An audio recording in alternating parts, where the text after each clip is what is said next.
They were not queens in golden tombs, nor names carved on temple walls. They were the unseen, the women dragged from their homes, branded like cattle, stripped of their names, their children, their very humanity. Their lives were reduced to labor, their bodies to tools, their spirits to silence.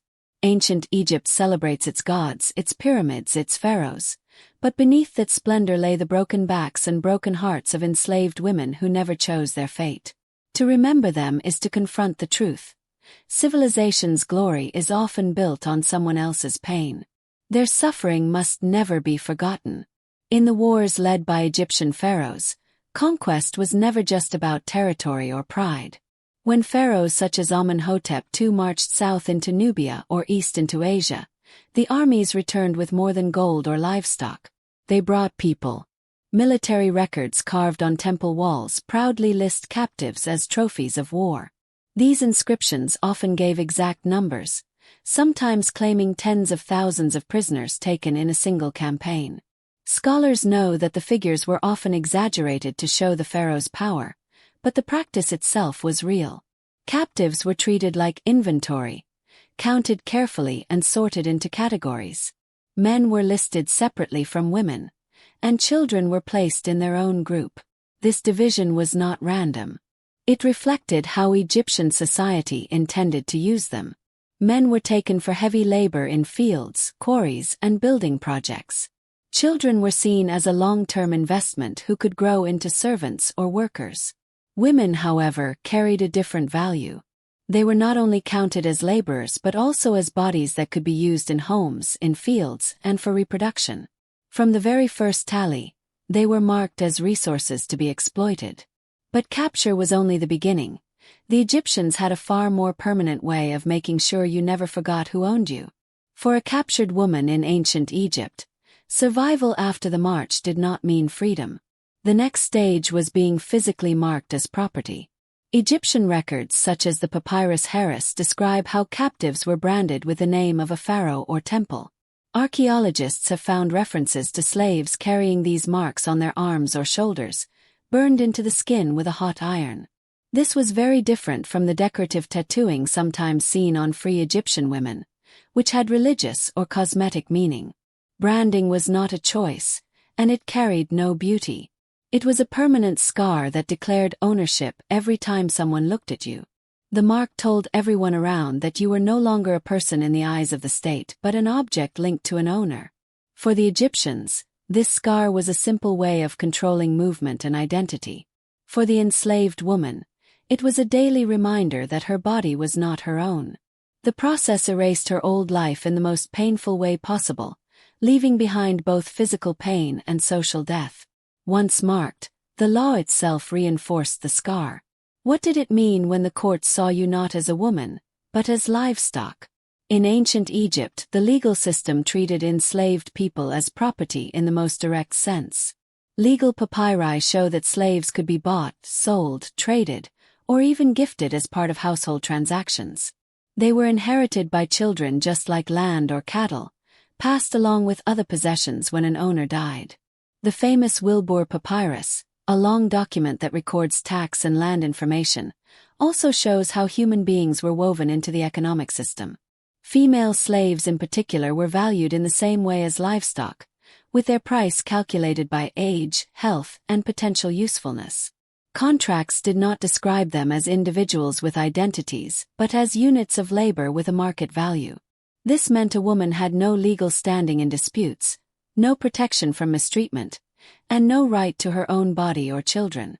In the eyes of the law, she was no more than a tool for work or a commodity for trade. The courtroom confirmed what the branding iron had already declared. She was property, not person.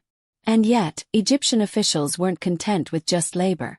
They saw women as valuable for something even darker: reproduction itself. One of the most disturbing aspects of slavery in ancient Egypt was how the system used the bodies of women to reproduce the labor force itself. Captive women were not only valued for the work they could perform in fields or households, but also for their ability to bear children. Administrative records suggest that women were examined for their health and fertility much like livestock at a market. Young women were especially prized because they promised years of both physical labor and childbearing. The Papyrus Harris describes settlements that were supplied with large groups of foreign captives, showing how entire communities were organized to sustain labor production. Within these spaces, women were pressured or forced into pairings chosen by their owners. The goal was not family life but the steady creation of a new generation of slaves. Children born under these conditions were never considered free. From birth they inherited the enslaved status of their mothers. This principle created a cycle that guaranteed the supply of workers would never run out. A woman's womb became an extension of the economic machine, producing both hands for the fields and bodies for future exploitation. Mothers had little control over whether they could keep their children close, since separation was common once a child was old enough to serve elsewhere. What was presented in Egyptian records as orderly management was in practice the destruction of motherhood and family ties. But the breeding houses were only part of the nightmare. Even everyday survival as a slave woman meant a calculated erosion of your spirit. The loss of freedom for enslaved women in Egypt went beyond physical chains. Their very identities were stripped away. Captives from Nubia, Canaan, or other regions were often renamed by Egyptian officials. Instead of personal names, they were labeled with simple descriptions such as the Nubian woman or the Asiatic. This practice erased family connections and cultural roots, reducing a person to a generic category of foreigner. Language was another tool of control. Speaking native tongues was discouraged or even punished, forcing women to use Egyptian words to communicate. Over time, this meant losing the sounds of home and the ability to pass stories and traditions to children. Religion, too, was reshaped by force. Enslaved women were required to take part in the rituals of Egyptian gods, whether they believed in them or not. Their original deities and practices were mocked or banned, leaving them with no safe way to express their own faith. These measures were designed to weaken the memory of where they came from and to make resistance more difficult.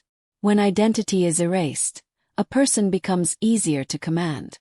And once identity was gone, the body itself became the next battlefield, through hunger, disease, and punishment.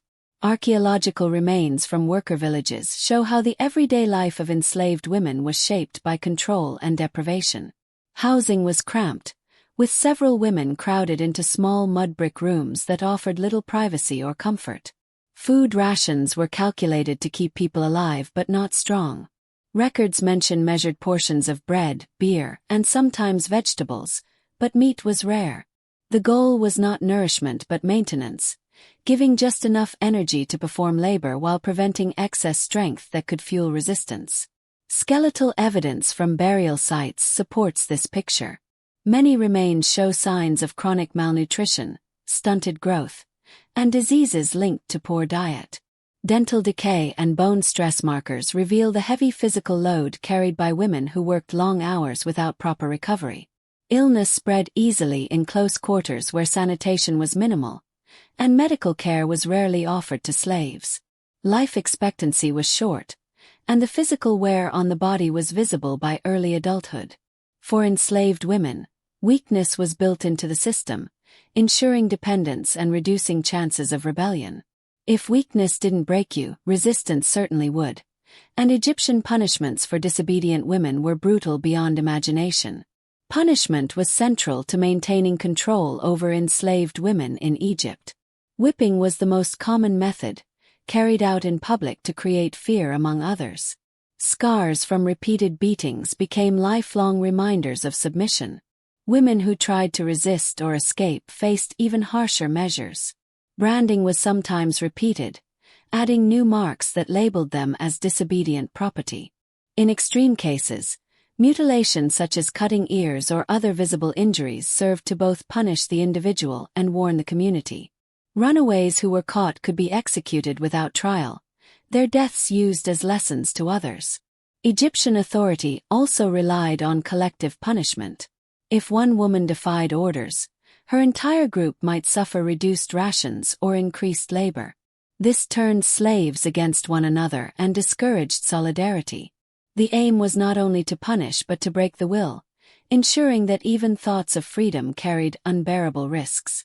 Every act of defiance was met with consequences designed to erase courage. And yet, even harsher than whips or brands was a reality that slave women faced every day inside elite households. Sexual exploitation was one of the most widespread and devastating realities for enslaved women in ancient Egypt. The law made a sharp distinction between free women and those held as property.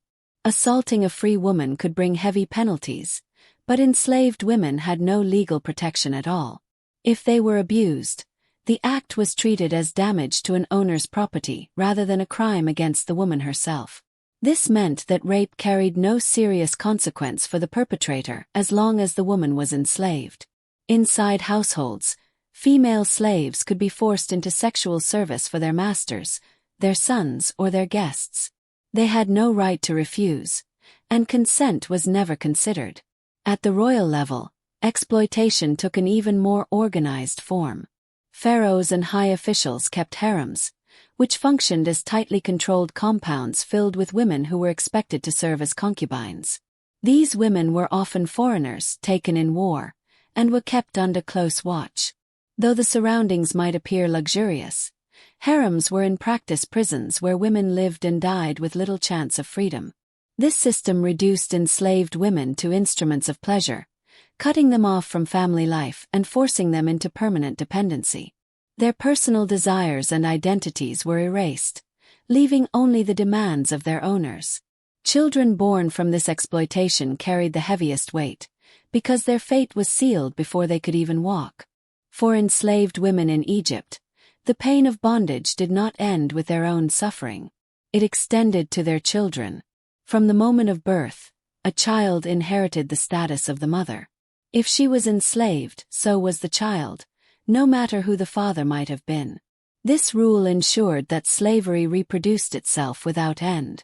Mothers rarely had control over how their children were raised.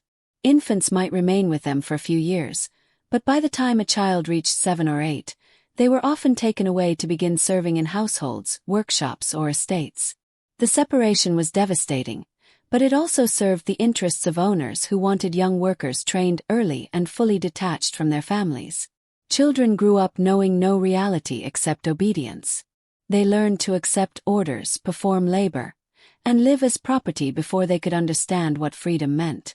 In this way, the system ensured that each generation carried the chains of the last.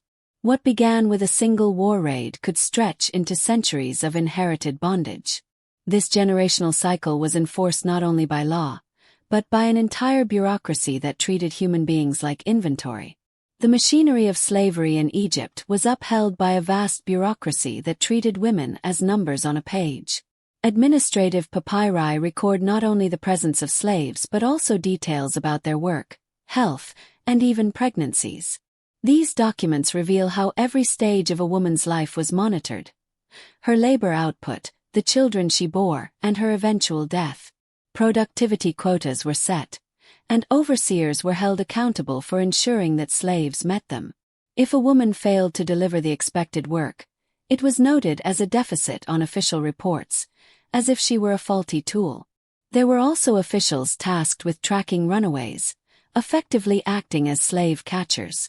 Patrols ensured that captives remained tied to their assigned settlements or estates, and punishments were quickly applied if anyone was found missing. This constant watchfulness reinforced the feeling that there was no escape, not even in daily routines. What emerges from these records is not random cruelty but an organized system of surveillance designed to strip enslaved women of privacy and autonomy. Their lives were reduced to statistics in service of state and household economies. But beyond paperwork and patrols, Egypt had another powerful tool: religion itself, to justify the entire system. Religion in ancient Egypt played a central role in making slavery seem natural and unchangeable.